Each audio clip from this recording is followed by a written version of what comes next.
आपल्यासोबत ही चर्चा करण्याची संधी मला आयोजककर्त्यांनी दिली त्याबद्दल त्यांचे मनपूर्वक आभार. राजकीय लोकशाहीवर हल्ले हे खूप प्रखरतेने आणि खूप ओपन सगळ्या प्लॅटफॉर्ममध्ये होत आहेत आणि त्या लोकशाहीच्या रक्षणासाठी आपण बंदिस्त का होणार ही चर्चा करतोय हे नसे थोडके. मित्रो, लोकशाही प्रस्थापित करावी, लोकशाही इथे नांदावी म्हणून डॉक्टर आंबेडकरांनी याच पुण्यामध्ये 1952मध्ये एक भाषण केलं होतं आणि त्या भाषणाचा आशय प्रामुख्याने लोकशाही यशस्वी जर करायची असेल तर त्याच्या अटी शर्ती काय आहेत अशा त्यांनी त्याच्यामध्ये मांडल्या होत्या. कदाचित त्या अटी शर्ती आणि बाबासाहेबांनी जे संविधान सभेमध्ये भाषण केलं की संविधानाने एक लक्ष्य आपल्या पुढे ठेवलं आहे, ते लक्ष्य आर्थिक आणि सामाजिक लोकशाहीचं आहे. आत्तापर्यंतच्या राज्यकर्त्यांनी जर सामाजिक आणि आर्थिक लोकशाहीकडे लक्ष दिलं असतं तर कदाचित राजकीय लोकशाही वाचवण्यासाठी आपल्याला आज कार्यक्रम करावा लागला नसता. मित्रो,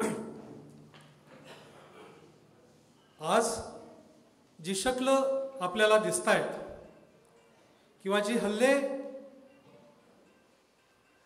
वेगवेगळ्या संस्था संघटनावर दिसत आहेत, या अनुषंगाने दलित संघटन हे प्रामुख्याने भांडत आलेले आहेत. लोकशाही नांदायची जर असेल तर समाजामध्ये असमानता नको, हे महत्त्वाचा मुद्दा बाबासाहेबांनी त्या भाषणामध्ये नमूद केलं. आणि मग ही असमानता, या असमानतेच्या विरोधात दलित संघटन हे सातत्याने भांडत आलेली आहेत. मग ती जाती अत्याचाराच्या संदर्भात असतील किंवा कुठल्याही विषमतेच्या विरोधातली असतील, ती व्यापकता नेहमीच दलित संघटनांनी मोठी करण्याचा प्रयत्न केलेला आहे. मग आपण कुठल्याही संघटन विचारात जरी घेतले, एक ती जातीपुरते मर्यादित नाही, जातीच्या नावावर चालवलेली संघटन नाहीत, त्याला काही अपवाद आहेत. पण मोठ्या कॅनव्हासवर जर आपण बघितलं तर ही संघटना, दलित संघटना यांनी ती व्यापकता वाढवत अनुसूचित जाती, जमाती, इतर मागासवर्गीय आणि कन्व्हर्टेड मायनॉरिटीज सुद्धा त्या संघटनेचा भाग करण्याचा प्रयत्न केलेला आहे. आणि असमानता दूर करण्याच्या अनुषंगाने मग ज्या लढाया त्यांनी लढल्यात त्या टोकाच्या सुद्धा लढल्यात. आणि मग सामाजिक न्याय प्रस्थापित व्हावा, आरक्षणाच्या संदर्भामध्ये तर ते द्वेष आतापर्यंत सुद्धा स्वीकारत आलेले आहेत. म्हणजे आरक्षण ही सामाजिक न्यायाची लढाई आहे, पण तो सुद्धा एक कार्यक्रम किंवा त्याच्या संदर्भातले गैरसमज सुद्धा आपण दूर करू शकलो नाही आहेत आतापर्यंत ही वस्तुस्थिती. आणि मग सामाजिक न्यायाचं हे जे टूल आहे, घटनेच्या चौकटीमध्ये जर आपण बघितलं तर पार्ट 4 वर, भाग 4 जो कार्यक्रम व्हायला पाहिजे राज्यकर्त्याच्या माध्यमातून, तो कार्यक्रमच आपण आर्थिक उन्नतीच्या संदर्भात दिलेला नाही.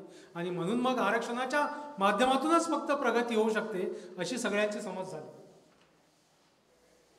मग तो राखीव जागाचा प्रश्न असेल किंवा मग नोकऱ्या किंवा शिक्षणाच्या संदर्भातला प्रश्न असेल.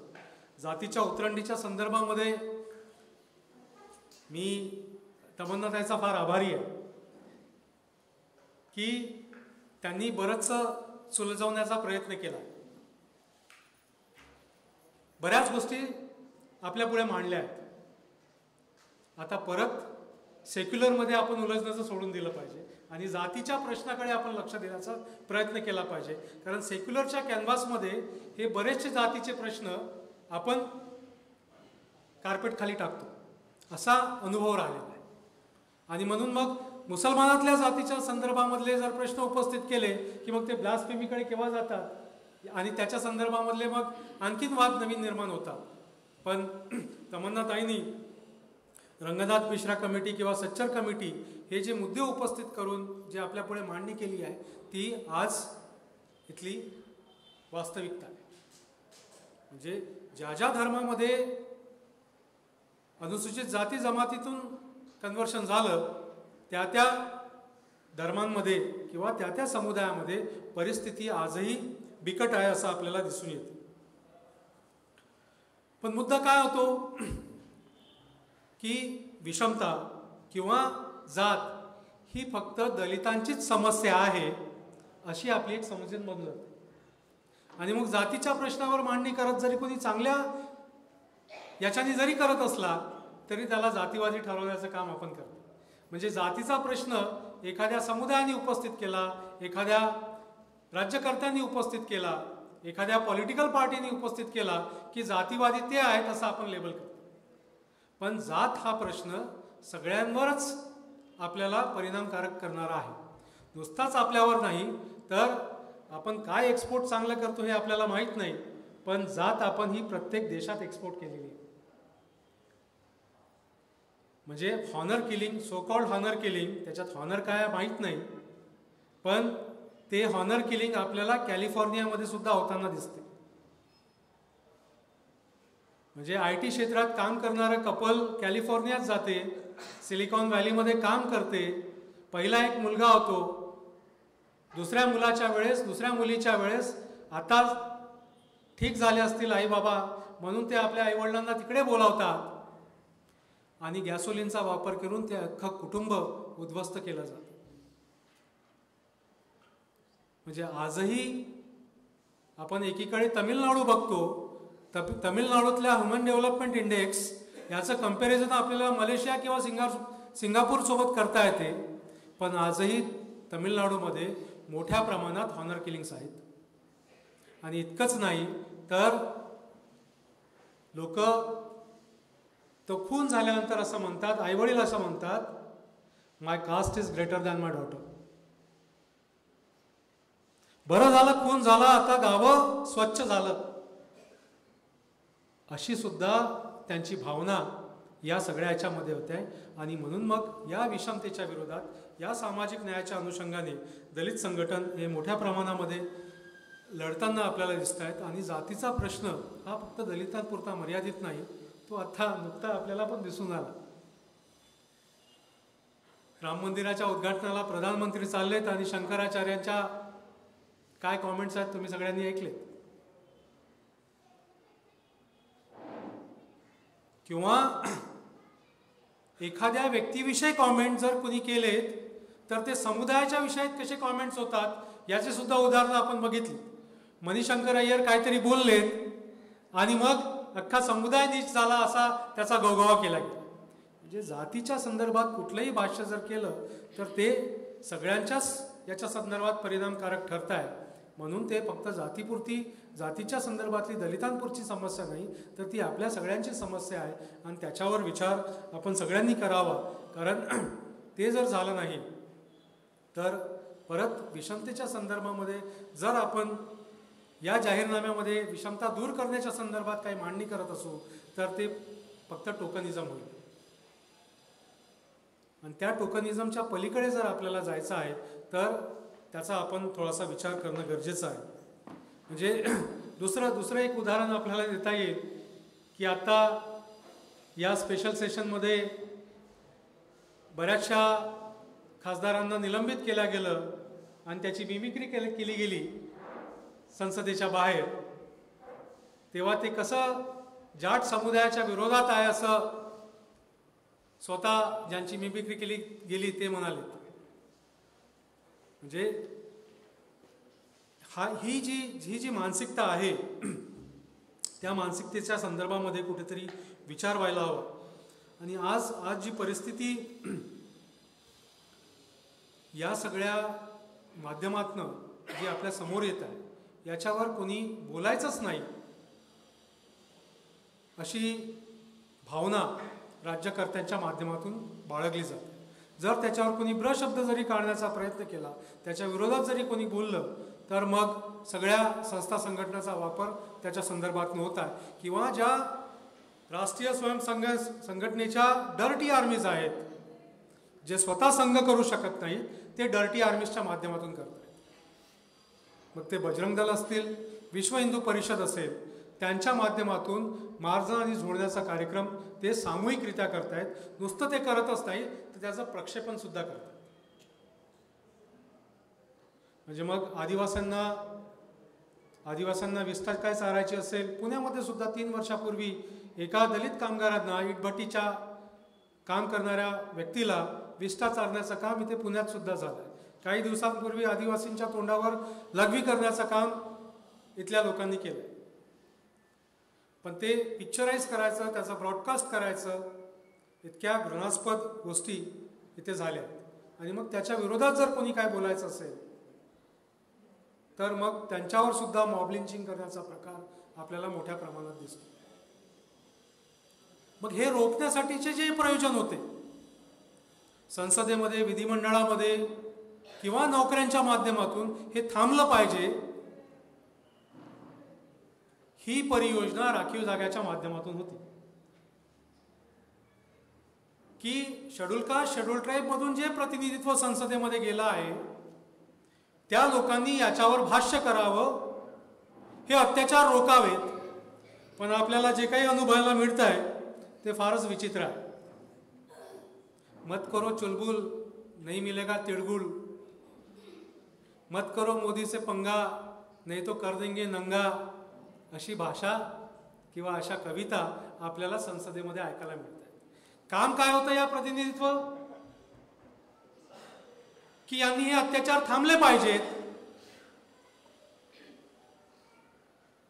जाती विषमता नष्ट झाली पाहिजे, याच्याविषयी ध्येय धोरणं मांडावीत, याच्याविषयी कार्यक्रम मांडावेत.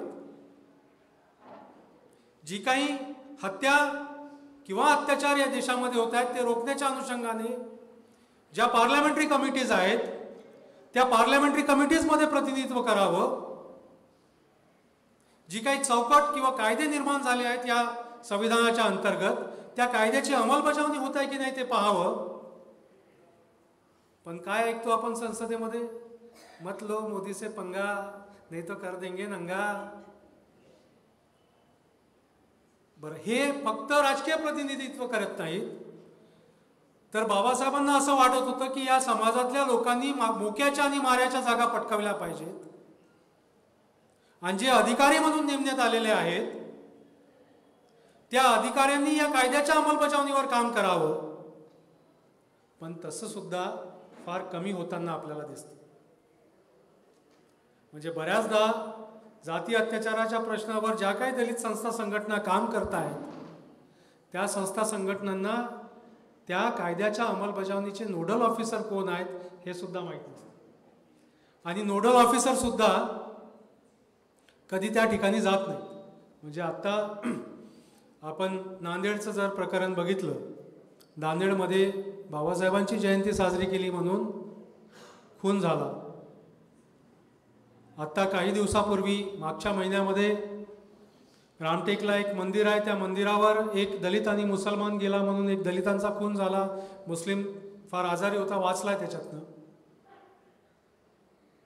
पण नोडल अधिकारी कधी गेलेत का? ते नागपूरचेच आहेत पण कधी गेले नाहीत. या नोडल अधिकाऱ्यांच्या रिपोर्टवर मुख्यमंत्री बैठक घेतात कायद्याच्या अंतर्गत. नोडल अधिकाऱ्यांनी बैठकच घेतली नाही, रिपोर्टच सादर केला नाही, तर मुख्यमंत्री बैठक कशाच्या आधारावर घेतात? प्रत्येक 6 महिन्यामध्ये मुख्यमंत्र्यांना बैठक घ्यायची असते, पण नोडल अधिकार कुचकामी, मग बैठकच मुख्यमंत्री घेत नाही.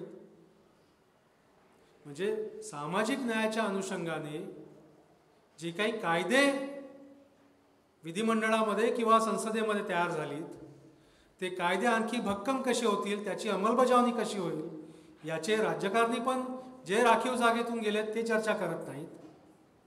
किंवा जे अधिकारी आरक्षणाच्या माध्यमातून नोकऱ्यांमध्ये गेले ते सुद्धा त्या कायद्याच्या अंमलबजावणीच्या अनुषंगाने जी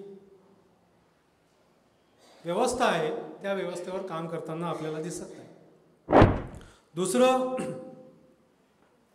आर्थिक न्याय हे जर लोकशाहीचे ध्येय असतील आणि मग ती आर्थिक न्यायाच्या अनुषंगाने काही पॉलिसीज सुद्धा या देशामध्ये तयार झाल्या. आणि जेव्हा तयार झाल्या तेव्हा प्लॅनिंग कमिशन होतं, नियोजन आयोग आपल्याकडे होता.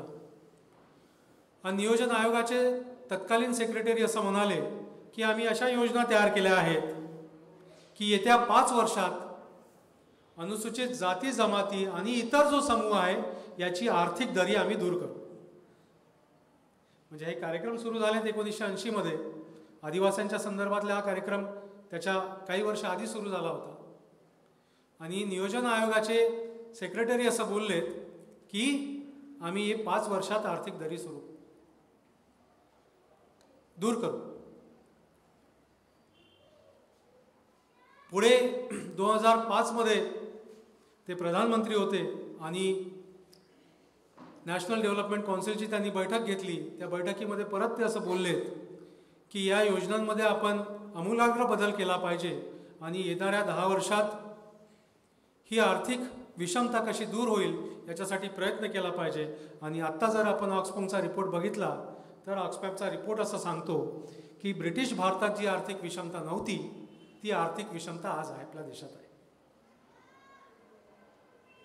म्हणजे येणाऱ्या मागच्या जे काही 60-70 वर्ष जो काही कारभार काँग्रेसने केला त्या कारभारामध्ये सुद्धा आर्थिक विषमता किंवा सामाजिक न्यायाच्या अनुषंगाने जी कार्यक्रम या घटनेच्या चौकटीमध्ये आहेत त्याची अंमलबजावणी सुद्धा आपल्याला झालेली दिसत नाही.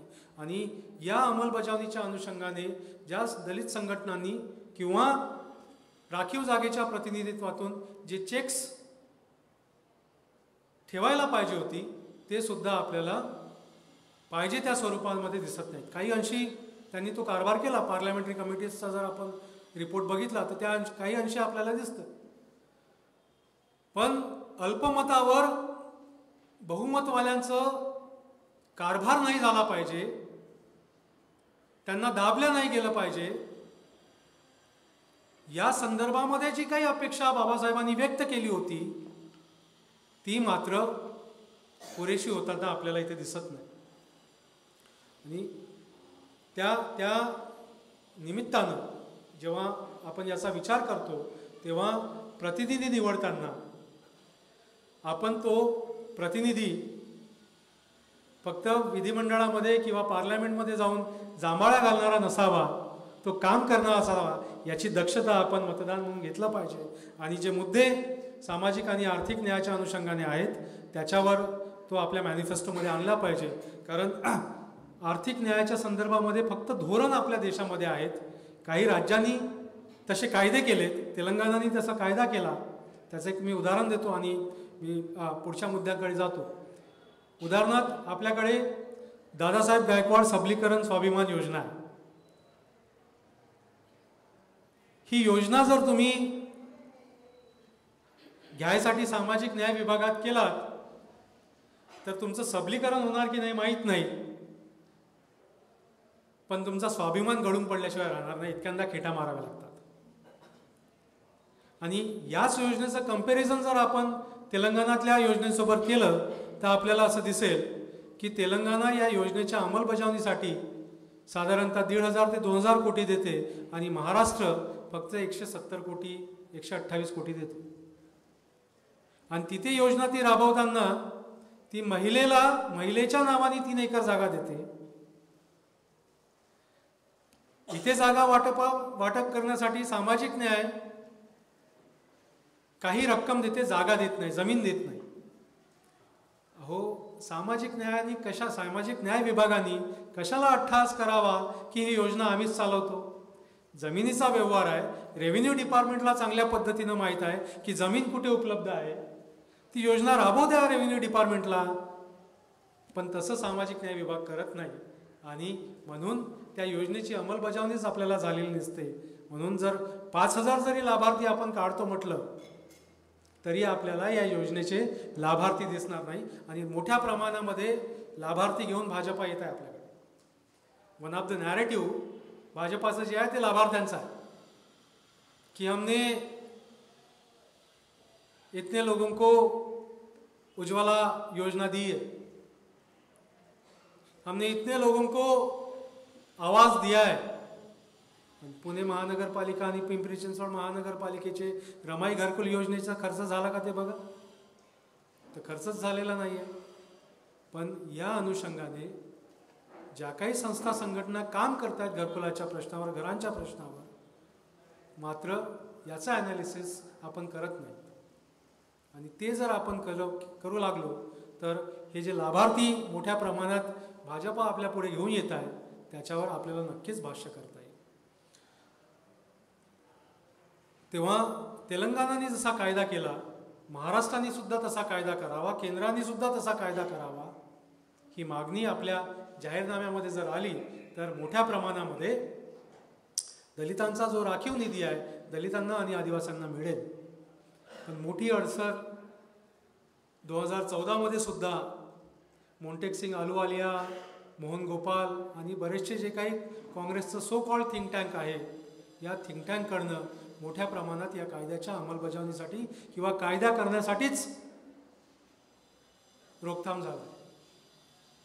म्हणजे एकीकडे गरिबी हटावचा नारा द्यायचा, पण लोकांनी गरीबच कसं राहावं आणि जास्तीत जास्त गरीब कसं राहावं याचेच कार्यक्रम आपल्याला मागच्या कित्येक वर्षामध्ये राबवलेले दिसतात. दुसरा एक मुद्दा बाबासाहेबांनी लोकशाही बळकटी करण्याच्यासाठी किंवा लोकशाही नांदण्यासाठी जो मांडला तो म्हणजे विरोधी पक्षाचं अस्तित्व. आणि आता भाजपा नारा देत आहे काँग्रेस मुक्त भारत. म्हणजे काँग्रेसच्या संदर्भात जेवढी कठोर टीका बाबासाहेबांनी केली असेल मला नाही वाटत दुसऱ्या कुठल्या राज्यकर्त्यांनी केली.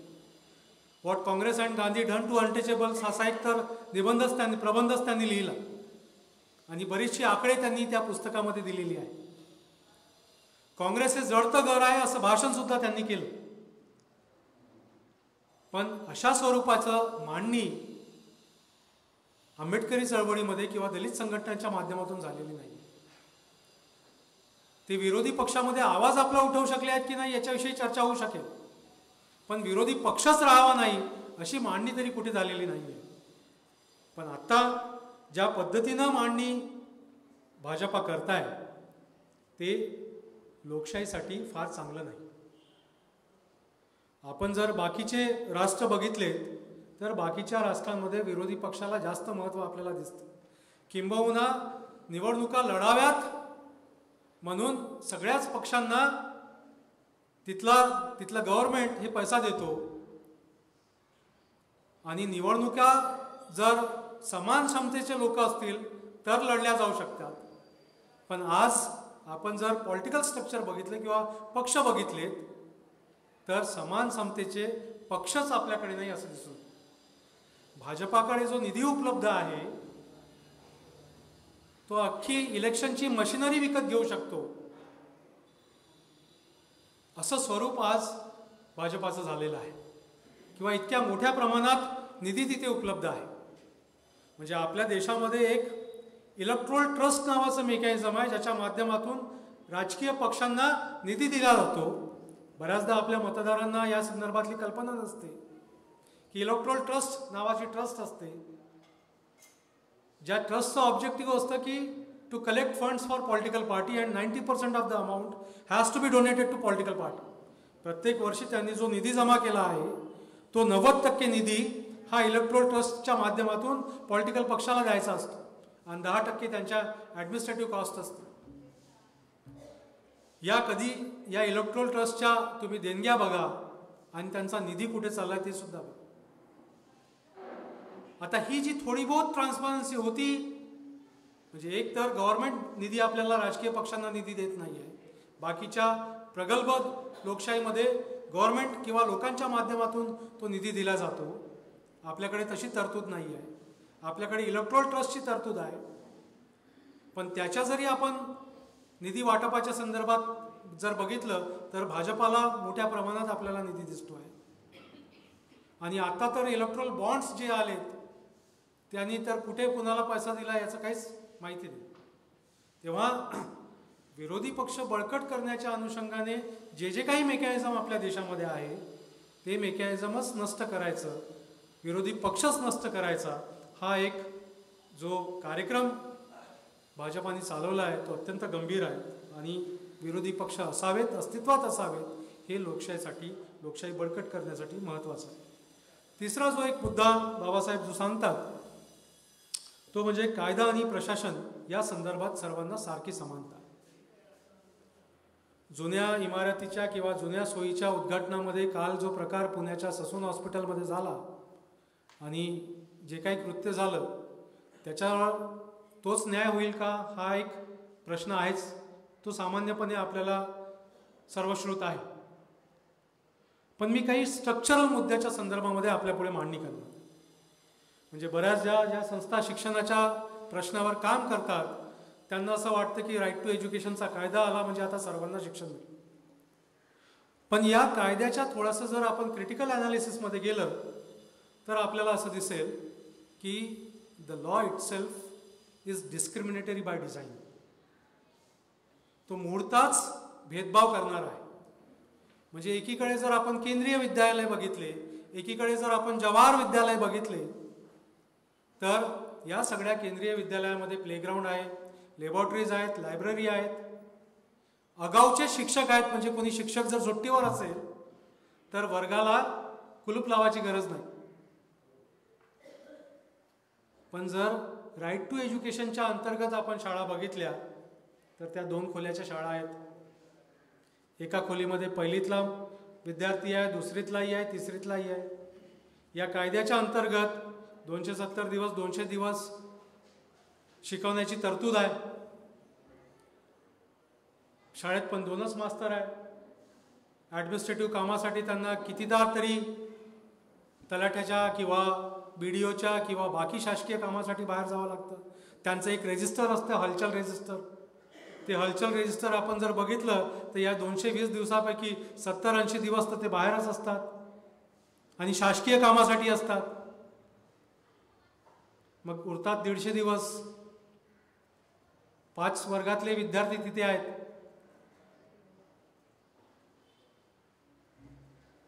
तो खरंच नीटमध्ये कॉम्पीट करू शकणार आहे का? तो खरंच JEE मध्ये कॉम्पीट करू शकणार आहे का? म्हणून मग तमिळनाडू ज्या पद्धतीनं भूमिका घेत आहे की हे न्यू एज्युकेशन पॉलिसी आम्हाला नाही पाहिजे, आम्ही नाकारलं,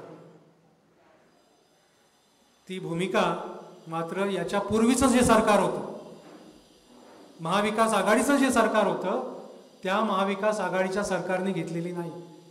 उलट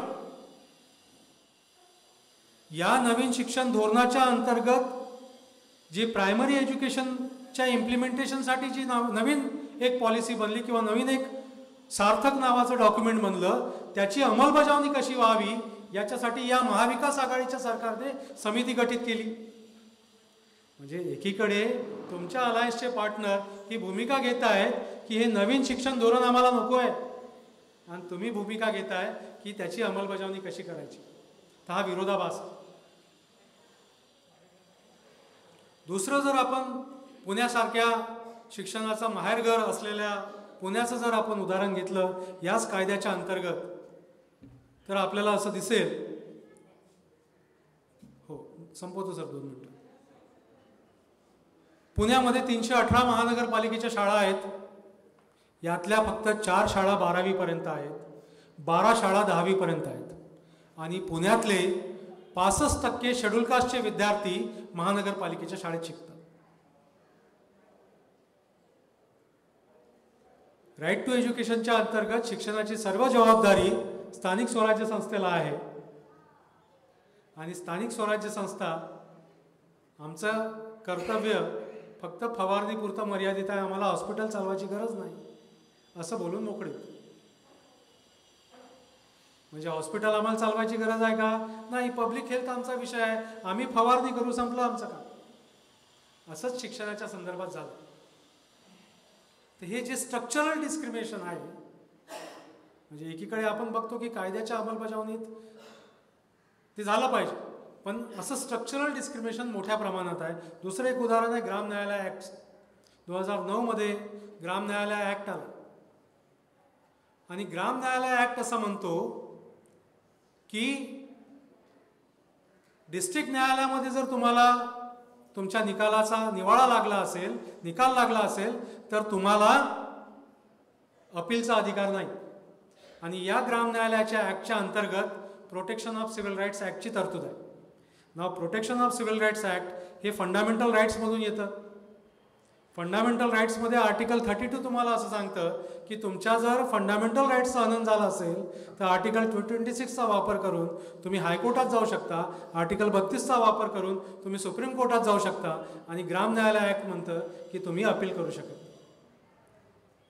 ते स्ट्रक्चरल जे डिस्क्रिमिनेशन आहे त्यासुद्धा मुद्दे या संदर्भामध्ये ते फक्त शेड्यूल कास्ट शेड्यूल ट्राईबच्या पुरतं मर्यादित नाहीत किंवा भटक्या विमुक्तां किंवा खास करून मुस्लिम समाजातल्या पसमांदापुरतं मर्यादित नाहीत, ते सर्वांसाठी लागू आहे. चौथा एक मुद्दा बाबासाहेबांनी तिथे त्या भाषणामध्ये मांडला, तो म्हणजे संविधानिक नीतिमत्तेचा, नैतिकतेचा. आणि मला असं प्रामुख्याने इथे मांडावं असं वाटतं की ही संवैधानिक नीतिमत्ता राजकर्त्या किंवा अधिकाऱ्यांपुरती मर्यादित नाही, तर मतदार म्हणून ती आपल्याला सुद्धा तितकीच लागू आहे. आणि त्याच्यावर आपण गंभीरपणे विचार करावा. त्याच्या संदर्भामधला अवेअरनेस आपल्याला जर मोठ्या प्रमाणात करता आला तर ते फार चांगलं होईल. अन्यथा आज एक नवा राजकीय अस्पृश्य वर्ग आपल्या देशामध्ये निर्माण करण्याचा प्रयत्न सुरू. जे नॅरेटिव्ह हिंदुत्वाच्या नावाखाली आपल्या पुढे मांडलं जातं, त्याच्यातून एक नवा राजकीय अस्पृश्य वर्ग तयार केला जातो. आणि या नॅरेटिव्हचे बळी किंबहुना सगळेच पक्ष पडलेले आहेत. म्हणून मग काँग्रेससुद्धा इथल्या मुसलमानांना तिकीट देत नाहीत असं आपल्याला दिसून येतं. मागच्या इलेक्शनमध्ये सुद्धा असं दिसून आलं. म्हणजे सामाजिक अस्पृश्यता किती गंभीर आहे आणि त्याचे चटके आपण आजही भोगत आहोत. अशा परिस्थितीत नवा एक राजकीय अस्पृश्य वर्ग तयार केला जातो. आणि ही संविधानिक नैतिकता आपल्या सगळ्यांची आहे. म्हणून फक्त कास्टच्या मॅनिफेस्टेशनवर किंवा अस्पृश्यतेवर फक्त काम करून चालणार नाही, तर जाती निर्मूलनाकडे आपल्याला जावं लागेल. तरच इतकी राजकीय लोकशाही ही सुरक्षित राहील. एवढं मी नमूद करतो आणि थांबतो. थँक्यू. तेलंगणासाठी प्रश्न आहे. लोकांच्या मनामध्ये लोकशाही अद्यापही रुजली नाही असे वाटते. धर्म आदी ही संकल्पना संविधानाला बायपास करून युवांमध्ये रुजत आहे. एक तरुण म्हणून आजच्या घडीला कसे डील करावे आणि सोशल मीडियाला कसे बघावे यावर मार्गदर्शन करावे. ही गोष्ट खरी आहे की लोकशाही ज्या पद्धतीनं रुजायला पाहिजे आपल्या देशामध्ये ती नाही. कारण लोकशाहीचा आपला इतिहास हा फार 70 वर्षाचा आहे. याच्या आधी आपण देश म्हणून नव्हतोच. आपण सगळे 600 किंवा 565 राजघराणे या देशामध्ये होती, संस्थानिक होती. तेव्हा लोकशाही आपल्यासाठी नवीनच आहे. पण ती रुजवायची असेल तर एक मला वाटतं की या लोकशाहीचं सामाजिकरण झालं पाहिजे. या देशामध्ये डायव्हर्सिटी फार मोठ्या प्रमाणात आहे आणि ती डायव्हर्सिटी जर आपल्याला या सगळ्या लोकशाहीची जी काही इन्स्ट्रुमेंट्स आहेत, इन्स्टिट्यूशन्स आहेत, त्याच्यामध्ये जर दिसू लागली तर ती रुजवण्यासाठी मार्ग सोपा होईल. अन्यथा आज आपल्याला जे चित्र राज्यकर्त्याच्या लेवलवर किंवा इन्स्टिट्यूशन्सच्या लेवलवर दिसते, म्हणजे आपण महाराष्ट्रातल्या जनरल ॲडमिनिस्ट्रेटिव्ह डिपार्टमेंट किंवा केंद्राच्या लेवलवर DOPTचा डाटा बघितला, डिपार्टमेंट ऑफ पर्सनल अँड ट्रेनिंगचा डेटा जर बघितला, तर या देशातल्या विद्यापीठांमध्ये फक्त एक जात समूह प्राध्यापकांपर्यंत पोहोचलेला आपल्याला दिसतो. किंवा मुंबई आपली आर्थिक राजधानी आहे आणि या आर्थिक राजधानीमधलं कॉर्पोरेट डायव्हर्सिटी जर आपण बघितली तर that corporate diversity is 0.07%. The entire corporate is dominated by either one particular caste or the business families. म्हणजे जे इन्स्ट्रुमेंट्स ज्या संस्था आपल्या देशांमध्ये आहेत त्या संस्थांचं जर लोकशाहीकरण झालं, सामाजिकीकरण झालं, तर लोकशाही रुजवण्यासाठी मार्ग सोपा होईल. इतकंच आत्ता तुर्तास सांगतील, कारण तो विषय थोडासा मोठा आहे, त्याच्या वेगळं आणखी भाष्य करावं लागेल. पण तितकं तुर्तास मी इतकं नमूद करतो. सोशल मीडियाच्या अनुषंगाने आपण आज खूप फॉरवर्डिंग एजंट बनलो आहोत. जे आलं ते फॉरवर्ड करा, जे आलं ते फॉरवर्ड करा, असं आपला साधं काम झालं. त्याच्यात थोडाशा जर तुम्ही इंडिकेटर्स वापरले की उदाहरणादाखल अशी जर एखादी घटना नमूद केली असेल तर त्या घटनेची तारीख दिली आहे का. बऱ्याचदा आम्ही आता जाती अत्याचाराच्या प्रश्नावर काम करत असताना बऱ्याचदा फॉरवर्ड येतात आणि एखादी इमेज तिथे सोबत फॉरवर्ड केली जाते की अशी विचित्र घटना घडली, पण ती मजकूर जो लिहिलेला असतो त्याच्यात तारीख नसते, गाव नसतं आणि त्याचं स्वरूप पण सांगितलेलं नसतं. काहीतरी विचित्र किंवा काहीतरी वेगळंच विश्लेषण त्या याच्यामध्ये मांडलेलं असतं. तर तुम्ही 2-3 इंडिकेटर्स जरी वापरले ते टेस्ट करण्याच्या अनुषंगाने, फॉरवर्ड करण्याच्या पूर्वी, तरी सुद्धा हे जे एक कल्चर आपल्याकडे झालं आहे फॉरवर्डिंग एजंटचं, त्याच्यावर रोकथाम करता येईल. दुसरा, सोशल मीडियाच्या अनुषंगाने आज जी काही कायदे आपल्या देशामध्ये मांडले जात आहेत, मग डेटा प्रायव्हसीच्या अंतर्गत असतील, टेलिकम्युनिकेशन बिलच्या संदर्भात असतील किंवा पोस्टल कायद्याच्या संदर्भात असेल, याची चर्चा आपल्याकडे होताना दिसत नाही. तर असे जे सोशल माध्यमांना अफेक्ट करणारे किंवा व्यक्ती स्वातंत्र्यांना किंवा फ्रीडम ऑफ स्पीचला अफेक्ट करणारे मुद्दे आहेत, ते जरा सोप्या सोप्या भाषेमध्ये थोडे समोर आले पाहिजे. कायद्याची भाषा थोडीशी किचकट असते, थोडीशी क्रिप्टिक असते. तर ती जर सोप्या शब्दामध्ये आपल्याला मांडता आली तर मला वाटतं सोशल मीडियाच्या अनुषंगाने एक जो कॉशियस स्टेप आपल्याला घेता येऊ शकेल. ती थोडीशी, जर आपण कुठलीही घटना असेल त्याच्यात 4-5 मुद्दे जरी आपण बघितले तर आपण ते फॉरवर्ड करण्याच्या पूर्वी थोडंसं रिफ्लेक्ट करा आणि मग फॉरवर्ड करा. त्यांनी जे ते सांगतायत की नाही 3 लाख समुदाय आमच्याकडे आहेत, त्याच्यात आपण थोडासा जरी चेक करण्याचा प्रयत्न केला तरी त्यांचं कल्चर आपल्याला रोखता येऊ शकतं. एकीकडे अनेक जाती आरक्षण मागत आहेत, परंतु तेवढ्याच प्रमाणात समाजात जातीयता मोठ्या प्रमाणामध्ये वाढत आहे. हे संविधान संपवण्याचे षडयंत्र आहे का? संविधानामध्ये जात नष्ट व्हावी असं म्हणून कुठलं कलम नाही आहे. त्याच्यामुळे असं जर आहे तर ते संविधानाच्या विरोधात आहे का, तर आपल्याला नाही उत्तर देता येईल. अनटचेबिलिटीच्या विरोधात संविधानामध्ये आर्टिकल 17 आहे किंवा त्या आर्टिकल 17ला धरून आपल्याकडे कायदा तयार झाला आहे, प्रिव्हेन्शन ऑफ ॲट्रॉसिटीज ॲक्ट किंवा त्याच्या आधीचा protection of civil rights act, जो आधी अनटचेबिलिटी ऑफेन्सेस ॲक्ट होता. आणि आपण आंतरराष्ट्रीय स्तरावर जे कोव्हेनंट साईन केलेत प्रोटेक्शन ऑफ सिव्हिल राईट्स आणि इकॉनॉमिक, सोशल आणि कल्चरल राईट्सच्या नंतर त्या कायद्याचं नाव प्रोटेक्शन ऑफ सिव्हिल राईट्स झालं. तर असं आपण थेटपणे म्हणता येईल का, तर नाही. बरं, काय जात मानसिकता ही आत्ताच वाढलेली आहे का, तर नाही. जातीच्या निर्मूलनासाठी जे कार्यक्रम आपल्या देशामध्ये राजकीय पटलावर आणि सामाजिक पटलावर व्हायला पाहिजे ते फार कमी झालेले आपल्याला दिसतात. म्हणजे पॉलिटिकल मॅनिफेस्टोचा अभ्यास करत असताना आत्तापर्यंत फक्त CPMनीच ॲनिलेशन ऑफ कास्ट असा शब्दप्रयोग 2014च्या मॅनिफेस्टोमध्ये केला आहे. बाकी कुठल्याच पक्षाने तसं केलेलं नाही.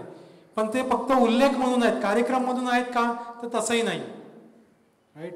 म्हणजे जातीची जर चौकट अधिकाधिक दिवसेंदिवस घट्ट जर होत असेल तर त्याला एक धार्मिक अंग सुद्धा आहे, त्याला सामाजिक अंग सुद्धा आहे.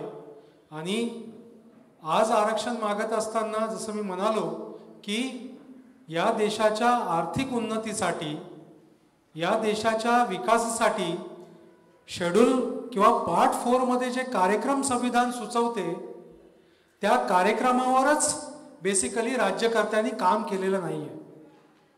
आणि म्हणून मग बऱ्याचशा लोकांना असं वाटतं की आरक्षण हे प्रगतीचं एक साधन आहे. बेसिकली ते प्रगतीचं आहे की नाही तो नंतरचा भाग. या समुदायातली काही प्रमाणामध्ये आपल्याला प्रतिनिधित्व दिसतं, पण ते त्याच्यातून प्रगती झाली आहे का, तर आपल्याला तसं दिसत नाही. कारण त्याची अंमलबजावणीच झालेली आपल्याला दिसत नाही आहे. म्हणून देशाच्या विकासाच्या अनुषंगाने जे काही आणि राज्यकर्त्यांनी ते काम केलं का, मग आपण आणि राज्यकर्ते किंवा पॉलिटिकल पार्टीज त्या कार्यक्रमाच्या आधारावर आपल्याला मत मागायला येत आहेत का, हे आपण त्यांच्या मॅनिफेस्टोमध्ये बघत नाही.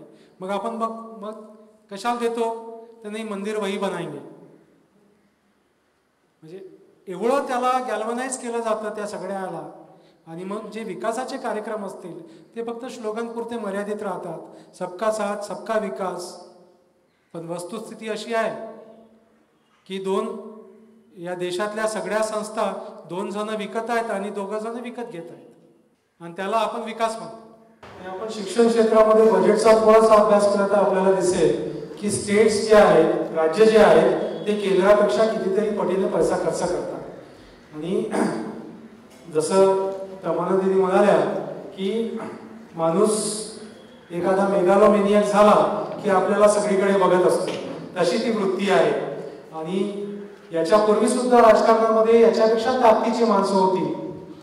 इमर्जन्सीच्या काळामध्ये सुद्धा इव्हन इंदिरा गांधी मोठ्या ताकदीच्या होत्या, पण त्यांना सुद्धा चॅलेंज करणारी लोक तेव्हा होती.